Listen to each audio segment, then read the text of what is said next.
안녕하세요. 저는 서울에서 직장을 다니며 아이 셋을 키우고 있는 다둥이 맘입니다. 나이는 40대 초반이고 남편이랑은 동갑이에요. 친정이랑 시댁이 모두 다 지방에 있는지라 서울살이는 저나 남편에게 너무 힘든 일이곤 했습니다. 타지로 떠나와서 지낸다는 현실에서 마주하게 되는 외로움은 당연히 매번 느꼈던 것 같고요. 자식들을 하나도 아닌 셋이나 낳고 키우다 보니 육아로 인해 정신없이 하루가 흘러가는 날들이 다반사이긴 했으나 그렇게 무시무시한 하루를 보내고 찾아오는 한밤중에 늘 우울하고 공허했어요. 이게 잘 사는 건가 싶은 회의감이 들었습니다. 그래도 자식을 키우며 얻는 보람과 행복이 분명히 있기에 거기서 어떻게든 인생의 방향을 찾아보려고 노력했습니다. 하지만 잘 흘러가고 있는 듯 보이다가도 결혼을 했다는 사실 자체는 결국 힘들게 하곤 했어요. 마음을 힘들게 하는 걸로도 모자라 제 몸뚱이까지 지치고 힘들게 만들었다는 게 가장 정확한 표현일 것 같습니다. 저희 남편은 종갓집 장남도 아니에요. 그렇다고 뭐 경제적으로 부유하다거나 큰 덕망을 쌓아서 집안 자체가 유명한 것도 아니고요. 정말 아주 그냥 지방에 있는 소도시 중에서도 소도시인 곳에서 오랫동안 정착만 하고 사는 평범하디 평범한 집안에서 태어났답니다. 시부모님 두 분 다 살던 고향을 벗어난 적이 없었고 다만 남편과 시누이 둘을 모두 다 서울로 보내 공부를 시키고 서울에 살게 만드셨죠. 뭐 이런 스토리는 지방 어딜 가나 존재하잖아요. 정작 저희 친정 부모님도 저희 남매들을 모두 다 서울로 대학군에 살게 하셨고요. 그렇다 보니 결혼하면서도 지극히 수준이 맞고 비슷한 환경을 가진 두 집안 사람들이 만나서 한 가족이 된다고 생각했습니다. 가족 갈등 같은 건 집안 차이가 많이 나는 사람들한테나 일어나는 일이지 나같이 평범한 결혼을 하는 사람들에게는 절대로 일어날 일이 아니라고 믿었죠. 하지만 이게 웬걸요. 평범하고 더 소박하게 잘 살 줄 알았는데 평범해서 더욱 자존심만 지키려고 하며 남들보다 잘 살아보기 위해 독하게 사는 사람들이었더라고요. 저희 시댁 말입니다. 누구나 한 번쯤 시집살이를 당해본 사람들이라면 익숙하게 느껴질 저희 시댁에 대해서 오늘 정말 민낯까지 파헤쳐 보려고 해요. 저희 시아버지는 몇 년 전에 뇌출혈로 쓰러지는 바람에 지금 거동 자체가 많이 불편하십니다. 옆에 간병인이 늘 붙어 있어야 할 정도로 상태가 최악은 아니었지만 여전히 혼자 화장실을 가려고 하며 제대로 각오를 하고 힘을 써야 할 정도로 스스로 몸을 움직이지 못하셨어요. 그런 시아버지를 늘 불만 가득한 목소리를 한 채로 옆에서 지키고 서 있던 건 저희 시어머니셨죠. 자신의 배우자이고 또 자신과는 어쨌든 한평생 살기로 한 남편이라면 그런 사람이 아파서 쓰러졌을 때 최소한 돕는 것에 실증을 느끼지 말아야 하잖아요. 귀찮다는 티를 내지 않는 게 사람으로서의 도리이기도 할 테고요. 하지만 저희 시어머니는 제가 봐도 성격이 정말 별나고 또 셌습니다. 내가 이 나이 먹고 네 시애비 뒤치덕거리를 하고 산다. 라는 말을 시아버지 앞에서 거침없이 할 정도로 눈치도 없고 이기적이었어요. 이유는 딱 하나. 젊을 적에 어머님이 아버님 때문에 고생도 많이 하고 시집살이도 많이 당해서였습니다. 그걸 복수라도 하겠다는 듯 나이가 들어서야 큰 소리를 내는 시어머니가 어쩔 때 많이 안쓰럽기도 하고 그랬답니다. 그러니 며느리인 저는 잠시 뒤로 물러나 시부모님을 지켜보곤 했죠. 하지만 시집살이를 당해서 고생을 많이 하고 살았다는 저희 시어머니가 정작 저를 가장 힘들게 하는 장군님이셨어요. 시댁만 가면 며느리가 가만히 앉아있는 꼴을 절대로 두고만 보지 않는 분이셨죠. 시집살이 당한 기억 때문에 나이 들어 남편한테 불만만 쏟으며 살면서도 그 와중에 며느리를 들들 볶기도 해야 하나 보더라고요. 정말 바쁘신 분이셨죠. 아이를 연달아 낳으면서 산후조리도 충분히 하기 힘들었고 산후조리를 한다고 하긴 했으나 직장을 다니며 육아를 병행하다 보니 몸이 금방 지치고 힘이 드는 건 예상했던 일이었습니다. 그 바람에 급한 대로 지방에서 친정 어머니가 올라와 육아도 도와주시고 남편이랑 저 출근길에 아침도 차려주면서 많은 도움을 주셨는데요. 며느리가 아무것도 하기 싫어 친정 엄마한테 도움을 빌려 팔자 편하게 살려고 한다면서 덩달아 저희 집에 쫓아오기도 하셨어요. 그리고는 고집을 부려 결국 친정엄마를 친정으로 돌려보내셨답니다. 시어머니가 대신 아이들을 돌봐주셨냐고요? 아니요. 그 후 본인은 할 일을 다 마쳤다는 듯 친정엄마의 뒤를 이어 시댁으로 돌아가셨어요. 그리고 저랑 남편은 보기 좋게 육아와 살림에 더욱 바빠지며 더욱 치열한 나날을 보냈고요. 왜인지 같은 여자로서 며느리를 전혀 이해해주려 하지도 않는 것 같았습니다. 본인도 딸 자식이 둘이나 있으면서 며느리는 그런 딸로 봐주지도 않으셨어요. 시누이들도 모두 다 시집을 갔고 어쩌다 가끔 만나서 모이면 자기네들 시어머니 뒷담화를 까느라 눈에 불을 켜고 말을 하곤 했거든요. 그럴 때마다 시어머니가 무슨 반응을 보이실까 싶었습니다. 시누이네 시어머니들이 하는 짓이 저희 시어머니 하는 짓이랑 똑같았거든요. 하지만 어머님은 까막 눈에 까맣기라도 된다는 듯 시누네 시어머니 뒷담화만 할 줄 아셨고 스스로가 어떤지에 대해서는 되돌아보려 하지도 않으셨네요. 그리고 시누이는 말리는 시누이가 더 밉다고 하더니만 딱 그 짝이었죠. 우리 엄마는 안 그렇지. 우리 엄마가 그러더라도 네가 그러려니 해. 너무 시집살이를 많이 당해서 힘들어서 그런 거니까. 라고 하면서 제 시어머니만큼은 제가 이해를 해야 하는 거라는 걸 두고두고 강요하곤 했답니다. 자기는 시어머니가 싫어 죽겠다 하면서 저한테만큼은 미운 시어머니를 참고 살라 하는 시누이들이었죠. 그리고 그 중에서도 둘째 시누이는 정말 얄미움의 최고조였네요. 꼭 제가 시댁에서 명절을 다 보낸 후 친정으로 가고자 할 때마다 둘째 시누가 시댁에 들이닥치곤 했습니다. 저도 친정에 가고 싶은 마음이 굴뚝 같고 빨리 이놈의 시댁에서 벗어나고 싶었는데요. 시누는 나 올 때까지 가면 안 된다. 나 니들 얼굴 보고 싶으니까 꼭 있어. 라는 식으로 강요를 하며 저희를 시댁에 묶어놨어요. 그리고는 막상 시댁에 오자마자 보란듯이 저에게 음료를 내오라는 둥, 과일을 깎아오라는 둥에 일을 시켜먹곤 했죠. 참 간사한 사람이었어요. 같은 며느리이면서 그리고 같은 딸자식이면서 어쩜 저렇게 내 마음을 이해해주지 못할까 싶어 가장 미운 사람이기도 했습니다. 그래서 최대한 명절이 아니고서는 시누이랑 얽히질 않으려고 했어요. 평상시에 만나더라도 절대로 좋은 말을 듣지 못할 것 같았거든요. 그러니 차라리 멀리 거리를 두고 사는 게 훨 현명하다 싶었고 평상시엔 일하느라 바쁘다며 시누이들이 서울에 모인다고 해도 칼같이 거절했습니다. 우리 집에 오려고 하면 남편이랑 머리를 맞대가면서 절대로 내 집 안에만큼은 들어오진 못하게 했죠. 그러다 최근 몇 년 코로나 때문에 저희가 시댁을 못 갔어요. 못 가더라도 저도 그렇고 남편도 그렇고 애들까지 코로나에 걸려 정말 큰 고생을 겪었습니다. 남편은 코로나 완치가 되고 나서도 거의 3달 가까이를 헛기침을 하면서 후유증을 견뎌야 했습니다. 저는 코로나 걸렸을 때 심한 몸살에 두통을 앓다가 코로나 후에는 생리불순에 식욕부진까지 찾아와서 겁이 날 정도로 살이 빠졌습니다. 그 바람에 혹시 더 큰 병이라도 걸렸나 싶어서 건강검진까지 받았을 정도로 마음고생을 했네요.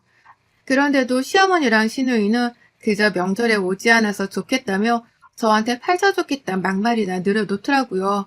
병원에 다녀오고 그 와중에 애들 보느라 오늘 하루가 정신없었다고 말을 하면 위로라도 해주면 될 텐데 위로는커녕 오히려 너 지금 내 앞에서 바쁜 척 일부러 이러는 거지? 라는 말로 한방 뒤통수를 크게 때렸답니다. 시누이요. 같은 서울에 살면서도 아플 땐 코빼기도 보이질 않더니 자기가 코로나에 걸렸을 때 와서 죽 좀 만들어 달라며 사정을 하더라고요. 당연히 안 갔습니다. 뭐 이쁘다고 확진자 집에 찾아가는 위험까지 감수해서 죽을 써주겠냐고요. 다만 정말이지 이기적이기만 한 신우 말본새가 볼수록 거슬렸네요. 그렇게 코로나 시국을 보내다 이번에 추석이 다가오니 시어머니가 난리를 치더라고요. 집에 꼭 와서 이전처럼 전도 붙이고 제사도 직접 며느리가 차린 음식으로 올리겠다며 와라 노래를 부르는 겁니다. 추석을 다 같이 보낸 지도 오래되었다며 서글프다는 등의 하소연도 하고 평소에는 잘 찾지도 않은 손주 손녀들이 보고 싶다며 애들 타령도 하셨네요. 그러니 저희 부부도 별 수 없었어요.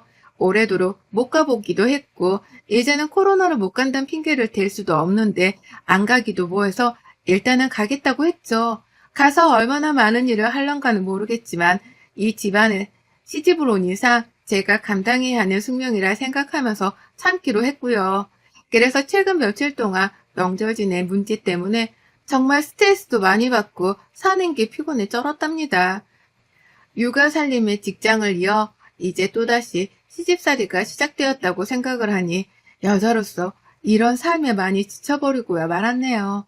그러다 결론을 내렸어요. 사실은 남편의 아이디어였죠. 남편이 시장에 가서 요즘 많이 파는 그 차례 음식을 사가자고 하는 거예요.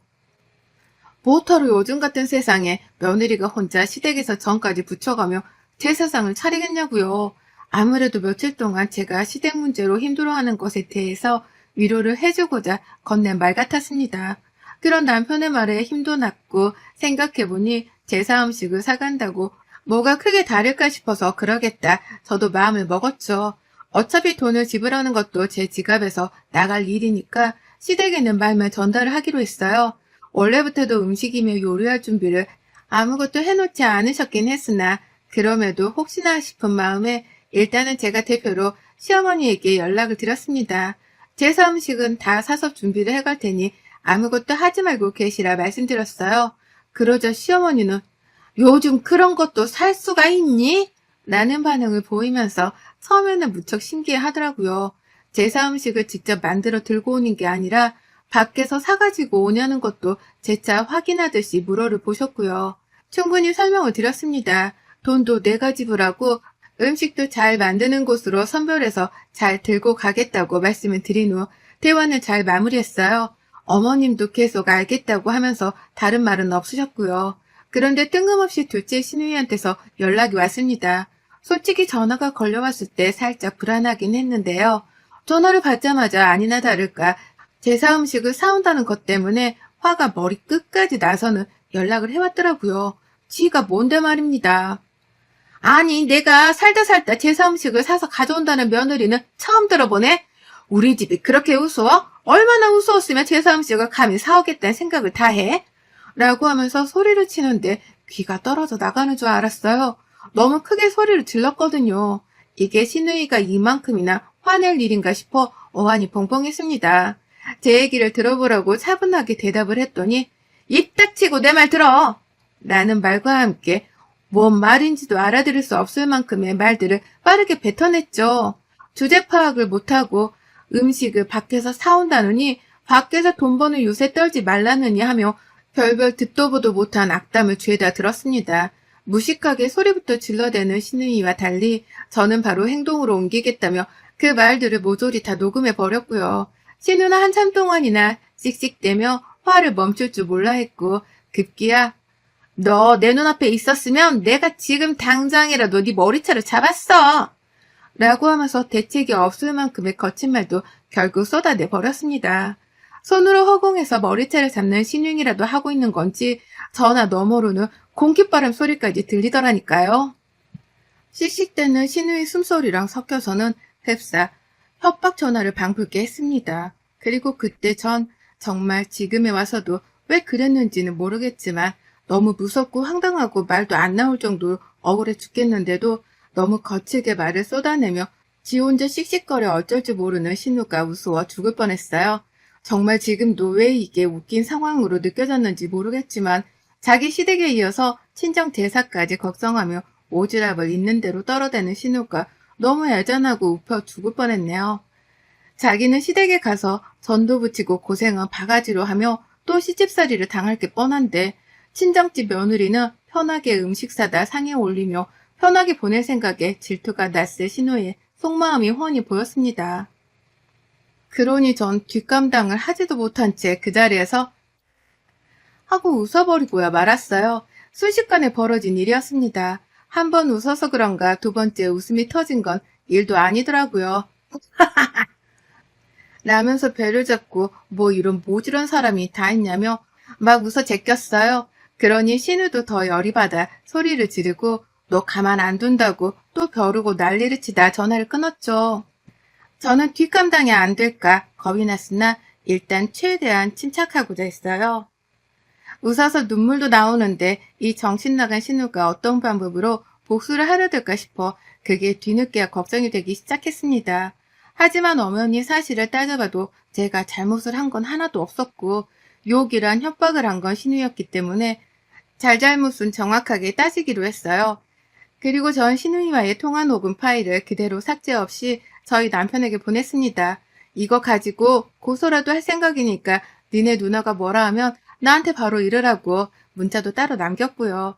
그리고 그날 저녁 남편은 제게 미안하다 사과를 하느라 바빴고 저는 남편 앞에서 신우이한테 당한 서름이 더 서글펐던 것처럼 연기를 해가며 억울함을 토로하는 중이었는데요. 글쎄 신우가 집에 찾아왔어요. 씩씩거리면서 소리를 지르더니 결국 그 화를 못 참고 제 머리채를 진짜 뜯기라도 하려는지 집을 찾아온 겁니다. 그것도 용감하게 자기 혼자서 분에 못 이겨 말이죠. 첫째 신우라도 끌고서 둘이서 편먹고 찾아올 줄 알았더니 주변에는 신우이의 신랑조차 없더라고요. 혼자 막 소리를 지르면서 문을 두드리는데 남편은 순간 지진이라도 난 줄 알았다며 입구에 서서 한참을 동태 파악을 하는데 머리를 썼답니다. 그러다 신우이인 걸 알고 나서는 둘 다 한마음이 되기라도 했다는 듯이 눈을 맞췄죠. 저 미친 자가 드디어 결국 내 집 앞의 모습을 드러냈다는 생각을 하면서 말이죠. 문을 열어주니 신우이는 아니나 다를까 저를 보자마자 쌍심지를 켰습니다. 저를 보자마자 내가 너 때문에 오늘 하루 종일 아무것도 할 수가 없었어. 라고 하면서 짜증을 내는데 나는 지 때문에 일을 하는 와중에 욕도 먹고 그 바람에 일하는 데 집중도 안 돼요. 남의 회사에 패까지 끼칠 뻔했는데 지는 뭐가 저리 당당해. 자기 살림을 못한 걸 가지고서 저리 투정을 부릴까 싶었습니다. 그것보다도 이게 이렇게 욕을 하다 못해 집까지 찾아와 따지고 들 일인가 싶어서 억울함은 점점 더 커져갔죠. 아이들은 이미 방으로 피해 있었고 남편은 중간에서 저를 대신해 신우한테 쌍심지를 켰어요. 애들 앞에서 난동 한번 부리기라도 하면 눈하고 보고 가만 안 두겠다며 중저음으로 말을 하는데 와 정말 제가 봐도 내 남편인데 너무 무섭더라고요. 신우도 그걸 느낀 건지 방금 전까지 저를 한 대 건드리기라도 하려는 듯 소리를 치더니 순식간에 꼬리를 내리고는 남편을 한번 쳐다봤다가 기어들어가는 목소리로 말했어요. 너 네 마누라가 뭐라고 한 줄 아니? 차례 음식을 밖에서 사오겠다잖아. 얼마나 우리 집 우습게 봤으면. 라고 말이죠. 그래서 남편이 대답했습니다. 알아. 내가 그러자고 했으니까. 지금이 무슨 조선시대야? 며느리가 왜 우리 집 차례를 지내? 그 집 우리 집 아니야? 누나들은 뭐하고 이 사람이 우리 집 차례를 지내? 라고 말입니다. 신우는 순간 흠칫하더라고요. 네가 그러자고 했다고? 라면서 재차 되묻더니 아무리 그래도 그렇지. 그래도 그런 제안은 하면 안 되지. 라면서 저와 남편을 번갈아 보며 혼을 내겠다고 손가락을 찍혀 올리는데 남편이 그랬습니다. 그거 내려라. 내 앞에서 삿대질 한 번만 더 했다간 너 진짜 눈하고 뭐고 안 봐준다? 라고요. 이야, 우리 남편이 자식 셋을 키우며 승질을 많이 죽이고 사는 줄 알았더니 불의를 보면 덤비고 보는 옛날 성격이 속에 그대로 남아있었더라고요. 신우이한테 목소리 깔고 눈 깔며 조심하라 경고를 날리는데 와, 오줌이 지릴 만큼 저까지 다 긴장이 되어 혼났습니다. 신우이는 어땠게요? 며느리 앞에서 남동생한테 혼쭐이 나는 꼴을 보이기 딱 좋겠다 싶었던지 순식간에 행동이면 말을 조심하는 티가 팍 났어요. 너는 누나가 아무리 그래도 그렇지 말이야. 라면서 지 혼자 횡설수설을 하며 그 와중에 폼은 잡겠다고 서 있는데 저는 그만 그 와중에도 웃음이 터져버리고야 말았습니다. 배꼽을 잡고 웃다 말고 아유 진짜 되도 않는 잔소리 그만하고 좀 가세요. 가라고요. 라며 제 손으로 신우한테 더 쪽팔림을 당하기 전에 나가달라고 했죠. 같은 여자로서 체면은 지켜주고 싶다고 하면서 말이죠. 그도 안 되면 오늘 전화통화를 한 내용을 가져다가 고소라도 해서 벌금까지 물리겠다고 정색을 하며 쏘아댔거든요. 그러자 신우이는 그제서야 너 그거 녹음했니? 나랑 통화한 거 그거 다 녹음도 한 거야? 너 이런 애였어? 라고 겁을 내며 놀래 자빠지려 했습니다. 그렇게 심한 욕에 비판을 한 건 본인이면서 그걸 겨우 녹음한 저한테 무서운 애라며 놀라 어쩔 줄 몰라 했어요. 그러면서도 진짜 고소를 당하겠나 싶었던지 들어보자고 은근슬쩍 제 핸드폰을 달라고 하기도 했고요. 가족들끼리 고소는 안 된다느니 말도 안 되는 소리를 우겨가며 하더니 결국 자기 스스로 꼬리를 내렸습니다. 혼자 처음부터 끝까지 화내고 겁먹고 별별 짓을 다 하더니만 이번에 또 자기 혼자 꼬리를 내리고는 사과를 하겠다고 눈을 내리깔았어요. 한 번만 봐달라고 말이죠. 자기가 별 참견은 더 안 할 테니까 제사 음식을 사가기로 한 애정대로 해가라면서 급기야 저한테 돈까지 주더라고요. 혹시나 제가 신우이와의 싸움으로 시댁을 안 갈까 싶었던지 돈 나갈 일이 있으면 쓰라고 자기 지갑에서 현금까지 꺼내 저한테 쥐어준 겁니다. 그래서 전 덥석 받았습니다. 네, 잘 쓸게요. 이걸로 좋은 음식 사다 제사상에 올리겠습니다. 라는 대답까지 꼭 해줬네요. 그리고 신우는 그렇게 제 집에 와서 제대로 붙어보지도 못한 채 기만 꺾이고 돈까지 주며 집을 나갔답니다. 그래서 이번 명절에 저는 음식을 만들지도 않고 허리 아파 고생을 하지도 않고 그저 시장에서 사간 제사 음식을 신우 돈으로 사서 편하게 상위에 올리기만 하게 되었어요. 그 생각이 처음으로 이번 명절에 시댁 가는 길이 가볍게만 느껴지는 중이랍니다. 아마도 전 시댁이 들어갈 콧노래까지 부르며 제사상을 차릴 것 같네요. 시어머니 속 뒤집어지는 것도 봐야 제 마음이 완전히 깃털처럼 가벼워질 것 같거든요. 여러분의 생각은 댓글로 남겨주세요. 오늘도 시청해 주셔서 정말 감사합니다.